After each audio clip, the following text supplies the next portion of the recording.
Oh, no. Yeah. Oh, yeah. For trucks, obviously. On the lot. He became steel resistant.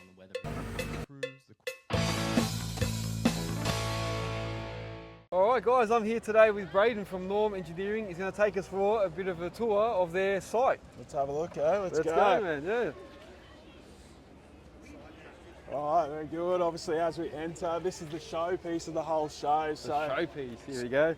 Two new attachments that have just been released, so the Apache and the Black Hawk. So these are the ones we're excited about. So the Apache is a slasher mulcher and the Black Hawk is a brush cutter. So we'll start with the brush cutter, I guess, and then go back. But the brush cutter, yeah, I mean, 20mm serrated disc, 4 360-degree rotational blades and mulching teeth on the bottom of it. This is all built up in Brisbane, but the first release of it here, the gearbox comes from America. This thing's going to be a weapon, priced competitively. There's been heaps of interest in it, so I'm sure you'll be seeing a lot more of them out there. Yeah. So that's the brush cutter, that's top of the line. The next one, which is a little bit of a more versatile unit, is the Apache. So this is like a slasher mulcher rather than a brush cutter. Same concept in that you've got the serrated disc underneath with the 360-degree blades and the mulching teeth, but this will be available for machines sort of 70 litres and above. So much more versatile unit. The Black Hawk, you're sort of talking a minimum flow requirement of about 120, so mainly for those bigger machines. But yeah, heaps of excitement. We've sort of built on the features that worked on the standard slashers, so your floating frame, your adjustable side skids, but obviously it's underneath the slasher where it's impressing people. That's right. Cool.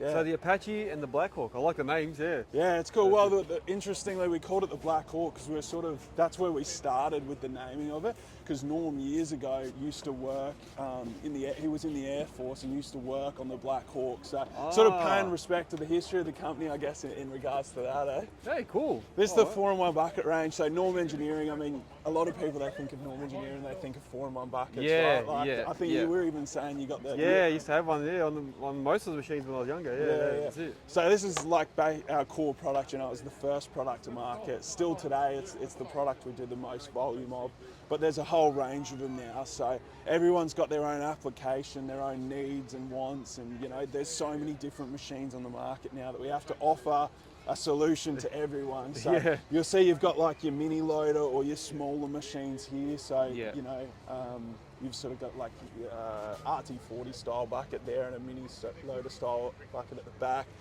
Here we sort of start and go up. So that's like your standard 4-in-1 skid steer style bucket.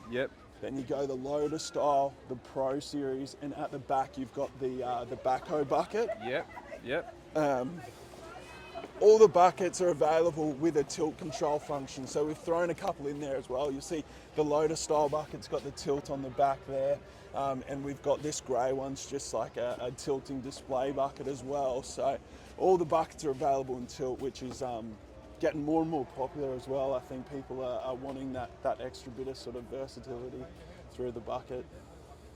Cool. Of course, the rear rippers as well, another thing that sort of, you know, people think of when they think of Norm Engineering. So the rear rippers, available on the bigger machines in the market. They fit into the hydraulics. They just, mounted to the back. A lot of guys are using them, especially as job sites and that are getting smaller and smaller. It's less practical to get bigger machines in. You can put rear rippers on a big track loader and sort of basically cut house pads by yourself. Cool. All right. Awesome. Hey, did you know that Earthworks Hub is more than just a podcast? On our website, you can advertise your business in the directory, see the latest news, and get discounts from our partners. You can also become a member on our Patreon, where you'll enjoy podcasts with video, exclusive content and behind the scenes, webinars, and chat with other members in the forums. For more info, go to www.earthworkshub.com.au. Auger drives and trenches that we keep in stock up there in Brisbane, so available in excavators and skid steers, basically the whole range. So this is kind of, we've set this up as like our agriculture area, so you know, a lot of farmers and whatnot, the sort of attachments they're usually interested in, but again, everything pretty much we do is available for tractors, telehandlers, wheel loaders, skid steers and track loaders of course. So dozer blade stick rakes, reversible stick rakes, grapple buckets, super popular. Here you got concrete batching bucket, concrete kibble bucket. So we've sort of named this, we did the little street signs as a bit of I like that, yeah. So concrete sidewalk.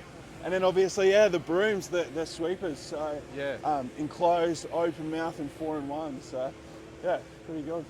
This is actually probably one of my favourite attachments, I'll be honest with you. Yeah. Is the 4-in-1 bucket broom. So obviously built on the standard enclosed broom, but that just sort of to empty the material, you just sort of uses gravity to empty it, or it just falls out.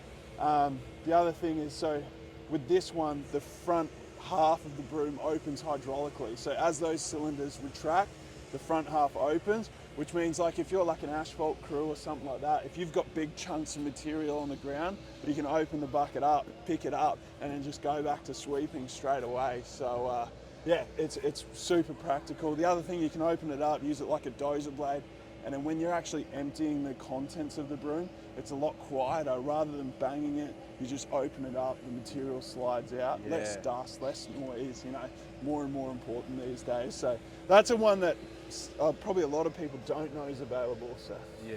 that's pretty much the site, mate. And then the Rototilt. So we distribute the Rototilt product. It's a great product, Swedish product. We've got a live demo here. Yeah. The Rototilt control system is one of the most advanced, or is the most advanced on the market in regards to what it can do, you know, the built-in features of it.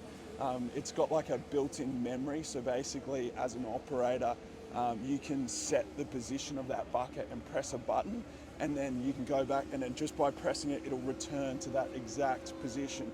So if you're digging like, you know, a bank of 200 meters, you can save that position and always, you know, be set at that correct gradient. Yeah. The other thing, it's got like a built-in rattle function as well, like so you can sort of distribute material through the Rototilt, so you're not putting that pressure on the linkages and the pins of the excavator. So pressure, it'll just It'll just rattle it, and you can actually set, you know, I guess how aggressive that rattle is depending on how much material you want to spread at one time. So yeah, some pretty cool features with the Rototilts. They've been really popular actually. I think more and more people are opening their minds to tilt rotators more than ever. Yeah. And they're starting to do a lot of research into the features, and it is in the features of it that I guess the Rototilts really stand out.